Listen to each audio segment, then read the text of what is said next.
নমস্কার বন্ধুরা, Paschimbanga public service commission অর্থাৎ WBPSC তরফ থেকে উঠে এলো গুরুত্বপূর্ণ আপডেট। আরও একটি গুরুত্বপূর্ণ পরীক্ষার বিরাট বড় লিস্ট প্রকাশ হলো ফিজিক্যাল মেজারমেন্ট টেস্টের। দেখিয়ে দেবো অফিসিয়াল আপডেটটা। বর্তমানে আপনারা দেখছেন online education teacher YouTube channel. অবশ্যই সাবস্ক্রাইব করে পাশের বেল অপশানে ক্লিক করুন এই ধরনের চাকরির আপডেট পেতে।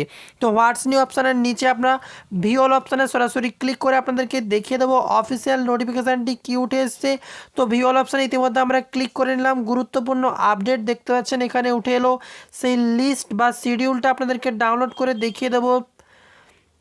Schedule of the physical measurement test followed by the education recruitment post of fire operator অর্থাৎ ফায়ার অপারেটরের গুরুত্বপূর্ণ আপডেট উঠে এলো 15/2018।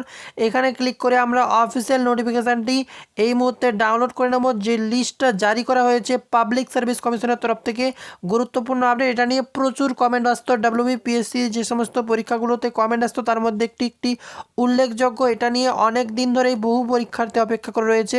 তো দেখতে পাচ্ছেন public service commission West Bengal, এখানে বিস্তারিত লিস্ট প্রকাশ হয়েছে। Schedule 15/2020 physical measurement test fire operator department.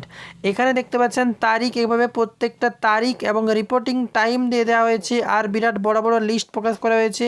আবার দ্বিতীয় দিন দেখতে পাচ্ছেন তারিখ আবার হাফ প্রকাশ করা হয়েছে। এইভাবে সম্পূর্ণ নাম লিস্ট আপনারা এখানে সার্চ অপশানে ক্লিক করে বিস্তারিত তথ্যটি সার্চ করে দেখে নিতে পারবেন আপনার নাম কোন লিস্টে আছে।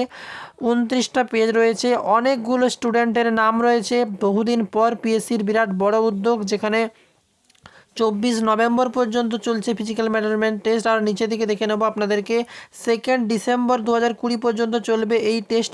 বিরাট গুরুত্বপূর্ণ আপডেট। এটা নিয়ে প্রচুর কমেন্ট আসতো। অবশ্যই বন্ধুদের সাথে শেয়ার করে নাও ফায়ার অপারেটরের এই আপডেটটা। ভবিষ্যতে আমরা পিএসসির গুরুত্বপূর্ণ ছোটোখাটো আপডেটও আপনার সামনে পৌঁছে দেবো। এছাড়া পিএসসি ফুড এসআই বা ICDS ক্লার্ক নিয়ে কোনো প্রশ্ন থাকলে অবশ্যই কমেন্ট বক্সে জানাও, আমরা যতটা সম্ভব উত্তর দেওয়ার চেষ্টা করব।